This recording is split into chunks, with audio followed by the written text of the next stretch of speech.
ಮಂಡ್ಯದಲ್ಲಿ ಹನುಮನ ಕಿಚ್ಚು.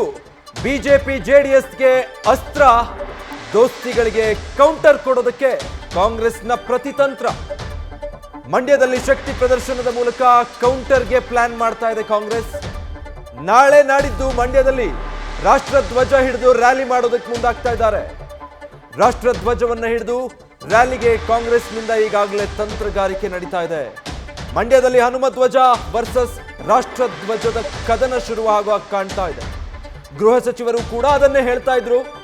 ರಾಷ್ಟ್ರಧ್ವಜ ಹಾರಿಸಿರೋದು ಅಲ್ಲಿ ತಪ್ಪೇನಿದೆ, ಈಗ ಆ ಧ್ವಜ ಇಳಿಸಿ ಬೇರೆ ಯಾವುದೋ ಧರ್ಮದ ಇನ್ಯಾವುದೋ ಧ್ವಜ ಹಾರಿಸಿದ್ರೆ ಅದು ತಪ್ಪು, ನಾನು ಒಪ್ತಾ ಇದ್ದೆ, ಅದು ಪ್ರಚೋದನೆ ಕೊಡ್ತಾ ಇತ್ತು. ಆದ್ರೆ ಎಲ್ಲರೂ ಒಪ್ಪಬೇಕಾಗಿರುವ, ತಲೆಬಾಗಬೇಕಾಗಿರುವ ರಾಷ್ಟ್ರಧ್ವಜ ಹಾರಿಸಿರೋದು ತಪ್ಪೇನು ಅಂತ ಡೀಟೇಲ್ಸ್ ಕೊಡ್ತಾರೆ ಮಂಜುನಾಥ್. ಲೈವ್ ನಲ್ಲಿ ಜಾಯ್ನ್ ಆಗ್ತಾ ಇದ್ದಾರೆ. ಮಂಜುನಾಥ್, ಈಗ ಕೆರಗೋಡಿನ ಈ ಕಿಚ್ಚು ಜೆಡಿಎಸ್ ಮತ್ತೆ ಬಿಜೆಪಿಗೆ ಸಿಕ್ಕ ಒಂದು ದೊಡ್ಡ ಅಸ್ತ್ರ ಅನ್ಕೋಬಹುದು.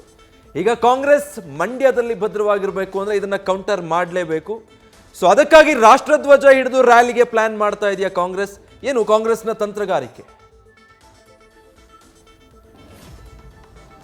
ಖಂಡಿತವಾಗಿಯೂ ವಿಜಯ್, 2024ರಲ್ಲಿ ನಡೆಯುವಂಥ ಏನು ಲೋಕಸಭಾ ಚುನಾವಣೆ ಸಂದರ್ಭದಲ್ಲಿ ರಾಜ್ಯದಲ್ಲಿ ಹೆಚ್ಚು ಸ್ಥಾನಗಳನ್ನು ಗಳಿಸಬೇಕು ಅನ್ನೋದು ಎರಡೂ ಪಕ್ಷಗಳು, ಜೊತೆಗೆ JDS ಪಕ್ಷ ಕೂಡ ಮೈತ್ರಿ ಮಾಡಿಕೊಂಡು ರಾಜ್ಯದಲ್ಲಿ ಹೆಚ್ಚು ಸ್ಥಾನಗಳನ್ನು ಗೆಲ್ಲಬೇಕು ಅನ್ನೋದು ಲೆಕ್ಕಾಚಾರದಲ್ಲಿದ್ದಾರೆ. ಈಗಾಗಲೇ ಇದಕ್ಕೆ ಬೇಕಾದಂಥ ತಂತ್ರಗಾರಿಕೆಗಳನ್ನು ಕೂಡ ಮಾಡ್ಕೊಂಡಿರುವಂಥದ್ದು. ಆದರೆ ಇಲ್ಲಿ ಪ್ರಮುಖವಾಗಿ JDS BJP ಕಾಂಗ್ರೆಸ್ ವಿರುದ್ಧ ಯಾವಾಗಲೂ ಕೂಡ ಹಿಂದೂ ವಿರೋಧಿ ಸರ್ಕಾರ, ಜೊತೆಗೆ ಏನು ಹಿಂದುತ್ವದ ಪರವಾಗಿ ಇಲ್ಲ ಅನ್ನೋ ಒಂದು ಆರೋಪಗಳನ್ನು ಮಾಡ್ತಾನೆ ಬಂದಿರುವಂಥದ್ದು. ಈಗ ನಿನ್ನೆ ನಡೆದಂಥ ಏನು ಮಂಡ್ಯದಲ್ಲಿ ನಡೆದಂಥ ಒಂದು ಘಟನೆ ಈಗ ರಾಜ್ಯ ರಾಜಕಾರಣದಲ್ಲಿ ಸಾಕಷ್ಟು ಚರ್ಚೆ ಆಗ್ತಿದೆ. ಅದರಲ್ಲೂ ಕೂಡ ಇದನ್ನು ಎನ್ಕ್ಯಾಶ್ ಮಾಡ್ಕೊಳ್ಳೋದಕ್ಕೆ, ಇದನ್ನೇ ಅಸ್ತ್ರವನ್ನಾಗಿ ಬಳಸ್ಕೊಳ್ಳೋದಕ್ಕೆ JDS ಮತ್ತು BJP ನಾಯಕರು ಅಲ್ಲಿಗೆ ಮಂಡ್ಯಗೆ ತೆರಳಿ ಒಂದು ಸರ್ಕಾರದ ವಿರುದ್ಧ ವಾಗ್ದಾಳಿಯನ್ನು ನಡೆಸಿರುವಂಥದ್ದು. ಜೊತೆಗೆ ಈ ಒಂದು ಏನು ಅಸ್ತ್ರಕ್ಕೆ ಪ್ರತಿತಂತ್ರವನ್ನು ಹೂಡಲಿಕ್ಕೆ ಕಾಂಗ್ರೆಸ್ ನಾಯಕರು ಸಿದ್ಧತೆಯನ್ನು ನಡೆಸ್ಕೊಂಡಿದ್ದಾರೆ. ಅದರಲ್ಲೂ ಕೂಡ ಪ್ರಮುಖವಾಗಿ BJP ನಾಯಕರು ಏನು ಹನುಮಧ್ವಜ ಅಥವಾ ಭಗವತ್ ಧ್ವಜವನ್ನು ಹಾರಿಸಲಿಕ್ಕೆ ಏನು ವಿರೋಧ ವ್ಯಕ್ತಪಡಿಸಿದ್ದಾರೆ ಅನ್ನೋ ಒಂದು ಆರೋಪಕ್ಕೆ ಒಂದು ಪ್ರತಿತಂತ್ರವಾಗಿ ಕಾಂಗ್ರೆಸ್ ಕೂಡ ಒಂದು ತಂತ್ರಗಾರಿಕೆಯನ್ನು ಮಾಡಿಕೊಂಡಿದೆ.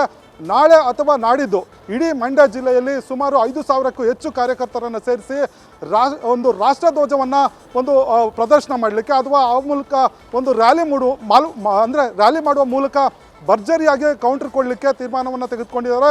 ಈಗಾಗಲೇ ಇದಕ್ಕೆ ಸಂಬಂಧಪಟ್ಟಂತೆ ಒಂದು ಸಿದ್ಧತೆಗಳನ್ನು ಕೂಡ ಕಾಂಗ್ರೆಸ್ ನಾಯಕರು ನಡೆಸಿದ್ದಾರೆ ಅನ್ನೋ ಒಂದು ಮಾಹಿತಿ ಈಗ ಲಭ್ಯವಾಗಿರುವಂಥದ್ದು. ಪ್ರಮುಖವಾಗಿ ಇಲ್ಲಿ ರಾಷ್ಟ್ರಧ್ವಜ ಮುಖ್ಯನೋ ಅಥವಾ ಏನು ಹನುಮಧ್ವಜ ಮುಖ್ಯನೋ ಅನ್ನೋದು ಒಂದು ಪ್ರಶ್ನೆ ಉದ್ಭವ ಆಗುತ್ತೆ. ಆಗ ಕಾಂಗ್ರೆಸ್ ನಾಯಕರು, BJP ನಾಯಕರು, ಜೊತೆಗೆ JDS ನಾಯಕರು ರಾಷ್ಟ್ರ ವಿರೋಧಿಗಳು, ಅದಕ್ಕೆ ಒಂದು ಧ್ವಜವನ್ನು ವಿರೋಧಿಸ್ತಾ ಇದ್ದಾರೆ ಅನ್ನೋ ಒಂದು ಸಂದೇಶವನ್ನು ರವಾನೆ ಮಾಡಬೇಕು.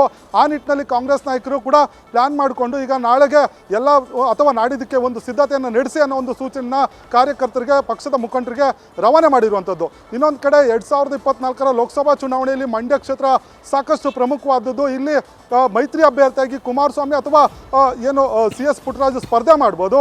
ಆ ನಿಟ್ಟಿನಲ್ಲಿ ಈ ಒಂದು ಲಾಭವನ್ನು ಪಡೆದುಕೊಳ್ಳೋದಕ್ಕೆ JDS ಮತ್ತು BJP ಈ ಒಂದು ವಿಚಾರವನ್ನು ಇಟ್ಕೊಂಡು ದೊಡ್ಡ ಮಟ್ಟದ ಹೋರಾಟವನ್ನು ಮಾಡ್ತಾ ಇರುವಂಥದ್ದು. ಅದಕ್ಕೆ ಕೌಂಟರ್ ಕೊಟ್ಟು ಆ ಒಂದು ಏನು BJP ಮತ್ತು JDSನ ಒಂದು ಅಸ್ತ್ರಕ್ಕೆ ಪ್ರತಿ ಅಸ್ತ್ರವನ್ನು ಹೂಡಲಿಕ್ಕೆ ಕಾಂಗ್ರೆಸ್ ನಾಯಕರು ಕೂಡ ಸಾಕಷ್ಟು ಭರ್ಜರಿ ಪ್ಲಾನ್ ಅನ್ನು ರೂಪಿಸಿಕೊಂಡಿರುವಂಥದ್ದು. Vijay, thank you Manjunath.